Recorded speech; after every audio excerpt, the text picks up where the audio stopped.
Hello, welcome back to another Warhammer Armies Project Army book first impressions slash reviews. Today I'm doing Lizardmen, and I know at the time I'm uploading this video you might think, hey, you've never played Lizardmen or against Lizardmen. I actually have played against them, just the video hasn't gone up yet, and it won't be going up for quite a while. It's actually going to be a mini wargaming battle report that'll probably go up in another month or two.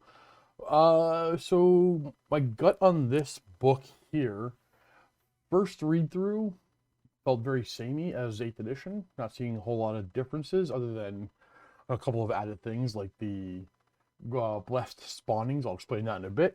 However, I think the Lizardmen get a pretty decent buff from the core rules of the game that are changed.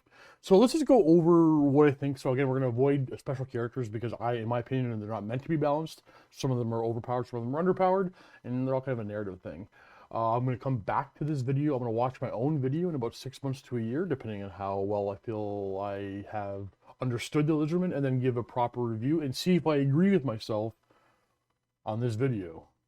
Because again, very limited experience with this book. Not ready to give reviews, more gut first impressions. Okay, so Cold Blood's still there. Standard Lizardman thing, roll 3d6 for leadership test, discard the highest. Didn't expect it to go away. Makes sense.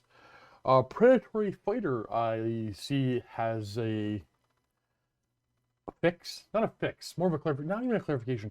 Okay, the Predatory Fighter works differently than it does in 8, in that it specifically says it works on supporting attacks. So Predatory Fighter 8th edition was roll 6 to hit, and you get to roll an additional attack.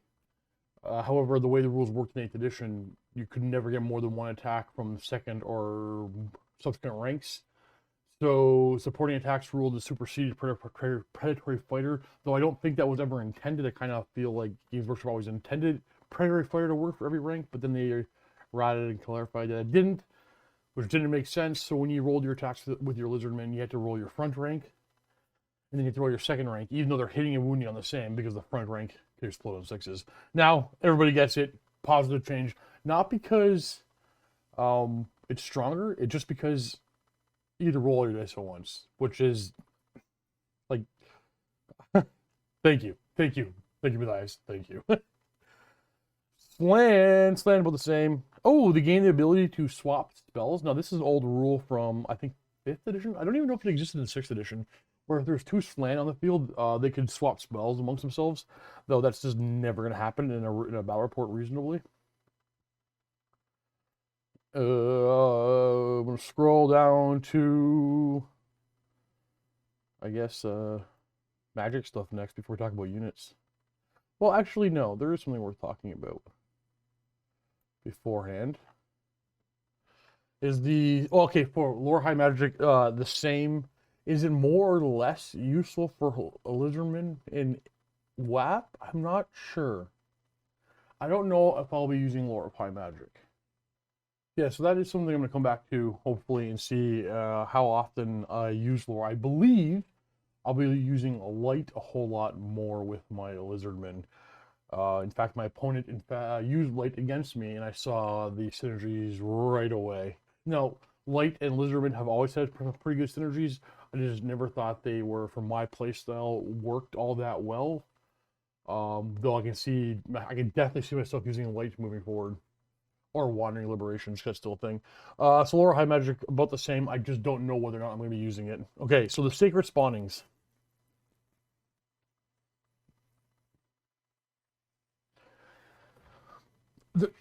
They're non-existent, I think. So there's a bunch of upgrades you can put on units. So a little bit of lore thing. So Lizardmen had sacred spawning pools. If you were a source warrior spawned from a certain pool, maybe you had a big red crest and you were a little better at fighting, you're a little more ferocious, whatever. Just minor little buffs you get from your spawning pool. Unfortunately, one of them is natural armor 6+, and it's the only one that's gonna get taken on every unit that can take it, and it's the only one that's gonna get taken, I think. I want to be wrong about this so bad. Because there's immune psychology, not bad. There's one that's reroll failed charge ranges. That's not bad. And pursuit, that's not bad. Mauls of foot can gain pushers and force strider. Again, not bad. These are all not... One to magic resistance 1, not bad. I just think the only one you're going to take is natural armor. You're going to need the armor. So yeah, let me know how you feel with that. Am I missing a combo on these? Again, I haven't played with this book yet. I've only played against it once. So if I'm missing something, by all means, point it out. There's no way I know everything. There's no way I've caught it all right away. But to me, it looks like, other than the blessed mark of the old ones on a character, which is just allows rerolls, I just don't see any unit taking anything. Either no mark at all, or sorry, no blessed spawning, or just the blessed spawning. And wait, I can't say it. Now, getting the armor. I think he's the only one. So I think the blessed spawnings are non-existent.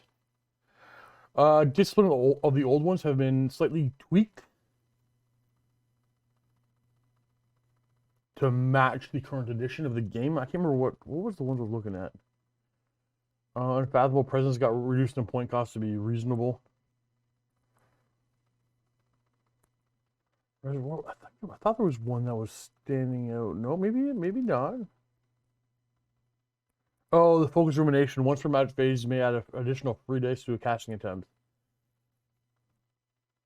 This allows the priest to roll more dice than normally allows, so you can throw 7 dice at a spell. That is something potentially scary. So I don't know how often I'm going to use that, if ever. Magic items all seem pretty good again. I love my Egg of Quango, but I don't think I've used it enough in the past. Alright, let's go ahead and talk about units.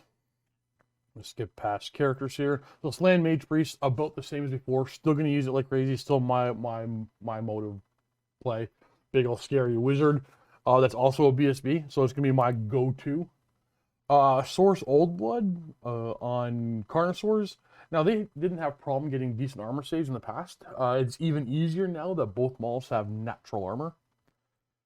So Source Old Bloods on Carnosaurs aren't that expensive. You're going to be looking at sub 300 points before you buy magic items, and there's a lot of fighty stats there. So I want to squeeze them in my list. I think I'm going to be using them going forward. Just it's going to be when I don't bring a Slan Mage Priest, obviously, because you're not getting both. However, I can't quite put my finger on it. Might be just the way the game plays now. I can definitely see myself bringing more Old Bloods on Carnosaurs than I ever did in 8th edition. I think I did I did a couple times in 8th over many years, right? But it just wasn't interesting to me then. I don't know if I've changed or the game's changed just enough to make it interesting. So I suspect I'll be using more of those. Okay, let's talk units. Source Warriors. 11 points a model, fantastic stats. Predatory Fighter, fantastic rule. Cold-blooded, fantastic rule. These are just solid unit, core unit. 11 points a model, back complaining. However, they went from natural armor 5+ to 6+. A lot of things just lost 1 level of natural armor. Like skinks don't have it at all. And yeah, Source has 6 up. So they're going to have hand weapon and shield for a 5 up save. This is... You are toughness 4. But I don't know. I think we're already at the stage in the game where we're accepting that 4-up armor save is just needed for your infantry. I think you're always going to pay 1 point per model for the sacred spawning of whatever for an additional 1 to your natural armor. So getting a 4-up armor save in close combat, I think you have to. Yeah. Now, what I don't know, and I'm very interested in your opinions below. Hand weapon and shield or spears. So my gut says spears. Having spear, they're initiative 1 models. Predatory Fighter fighting in 3 ranks when you're getting charged. You're probably gonna get charged more than you charge. Not necessarily, but the way spears were upgraded or buffed in Warhammer Armies Project, the spears just seem very interesting to me right now. Now, my models were modeled with spears back in 8th edition, though hand weapon and shield was better. The extra attack was okay. Horde gave you a lot of attacks, but even I never really hoarded my Source Warriors. So spears were not that interesting. You wanted that parry save.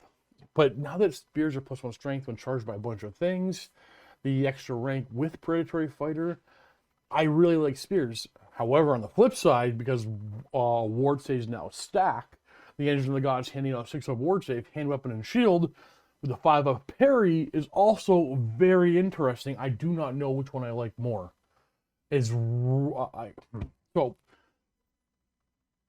I have a bunch of armies assembled, ready to be painted in a row of I have this desk at home where like this project and this project and this project. I have this Lizardmen army ready to go. I have 2 units of Saurus. I don't know what I'm assembling them as, spears or shields, or one of each. So yeah, comment below. How do you feel about that? Like, which one do you like? Spears are very interesting now. Ward stack getting that 5-up parry, very, very interesting. Skink cohort, once again, not interested. Okay, 3 points per model with hand weapon and shield is actually very interesting. I can see myself. I wonder if I use these things moving forward as 10-man or 10 skink redirector units for 30 points. So maybe I'll try that. Hand weapon and shield. But the second you start buying them equipment, they get pretty expensive pretty fast. They can't fight in close combat. All they do is they hand out combat resolution to your opponent. But base 3 points a model with hand weapon and shield is actually interesting. I wonder how often I use them moving forward. I suspect, even though they're really cheap, I'm not going to be using them. I'm going to try them, see how much I like them, but I don't know if I need redirectors in a Lizardman army to that extent. I don't think they solve a problem Lizardmen have. I don't think they're a necessary role. Even though they're only 30 points, I think those points are better spent elsewhere. However, I will definitely try. Let me know what you think. Seeing skirmishers, I'd rather spend fewer points and have these skirmishers running around. Skirmishers nice, a little more flexibility in mobility. Blowpipes are still nice. I still like blowpipes over javelins. Javelins have their place, but I still prefer blowpipes. Poison being changed is for a positive, for a better. I still think I'll probably be using 2 units of skink skirmishers as standard. Not positive, but I think so. Jungle swarms. The fact that Skaven swarms have twice as many attacks and twice as many wounds for the same points, I think, makes me feel sad, so I want to move on. Temple Guard look really good again.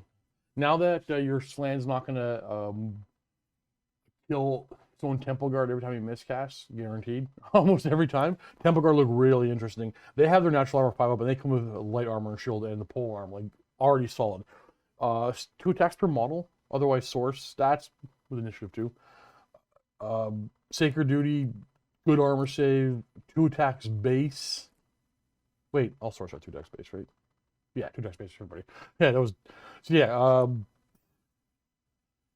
solid stats. I would, once again, always and only purchase the extra natural armor, make them 18 points a model, give them 5/4, 3-up save in close combat, and 1-up from shooting in the front.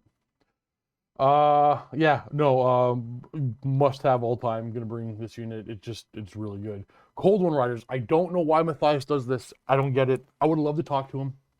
I would love to ask him why. Why did he remove armor from Orcs and Goblins, Boys on Boars, and the Cold One Riders?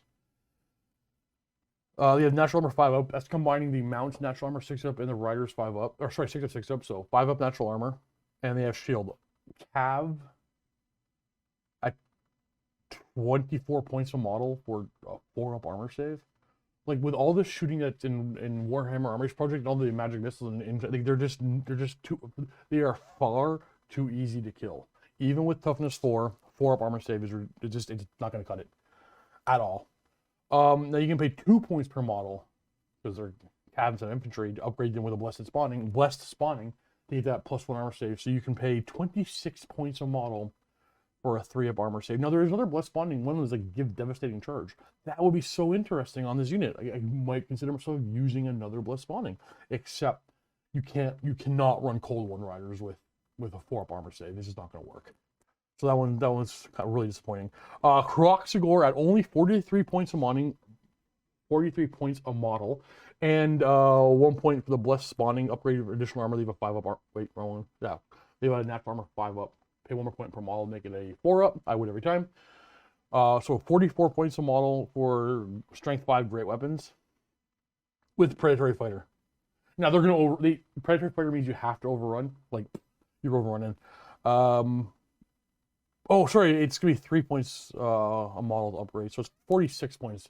I still do that every time. Yeah, I would say that every time. So 46 points a model for croc, cigar, great weapon, 3 attacks per model, predatory fighter. A unit of 8.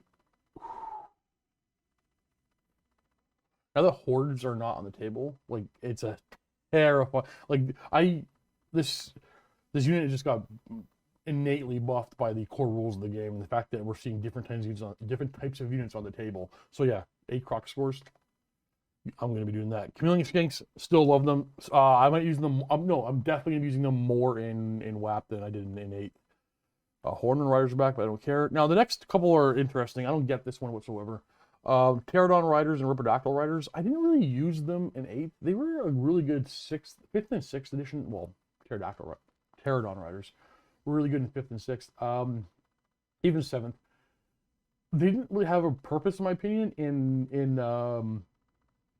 8th edition. Because Skinks and Chameleon Skinks did a good job, of hunting down war machines on their own. And Riperdactyls, they could kill chaff, but like Lizardmen didn't have a problem killing chaff. Looking at them now, I mean, 33 points a model or 37 points a model. I don't know in any way I can make their points back. Like, they're with all the firepower and magic missiles and range killing that exists in Warhammer Armies projects, with the exception of obviously vampire counts. These things are dead before they do anything. They're too expensive to be distractions. I can't see any viable or reasonable use of Pterodon Riders or Riperdactyl Riders. I can't see any role or any problem they solve for the Lizardmen, especially at that point level. They just seem points prohibitive. Like, they can't even charge with the changes to war machines. They can't even charge war machines. They're probably gonna lose combat even to war machines. So yeah, I don't get these whatsoever. Don't get them at all. No real stage to speak of. Toughness 3. I mean, 2 wins them all. It's just not gonna. Maybe I'm wrong. Maybe I'm wrong. But they're so points expensive. They're not even remotely interesting to paint. So I don't know how I'll even try them, which is unfortunate. But let me know how you feel about Riperdactyls and Pterodons. Salamanders are still just going to be amazing. Razordons still, like, he lowered the point cost. They're still uninteresting. I think they're going to be, they're never going to be, I don't think there's any kind of fix. Hey, dude, I don't think there's going to be ever kind of fix to make them interesting, unfortunately. But still, Dons, great. Still interesting. Stegodons are, Ancient Stegodons and Stegodons, they're all rare. They're all one choice, and you upgrade your Stegodon to an Ancient. I get why. I'm disappointed about it, but I understand why. The only real way to get multiple Stegodons in a 2,000 point list is to have characters on a Stegodon, heroes, which means you're not going to bring a Slan. So you can still kind of monster mash with like a Carnosaur General, like an Engine of the Gods as a hero, and then maybe like one Stegodon in rare, maybe a Bastillodon, get a couple of monsters in there. But the days, especially of 7th edition, of lots of Stegodons in the list, gone. Dread Saurian is here. Only 365 points with a bunch of upgrades. Man, I don't even, I dig the rules, I dig the model. The model is just way too expensive, like monetarily, to just, I'm just never gonna own one. If I did, yeah, you'd see it on the table. I think it's very useful. A lot of points, 365 is a lot of points, and the upgrades are not cheap.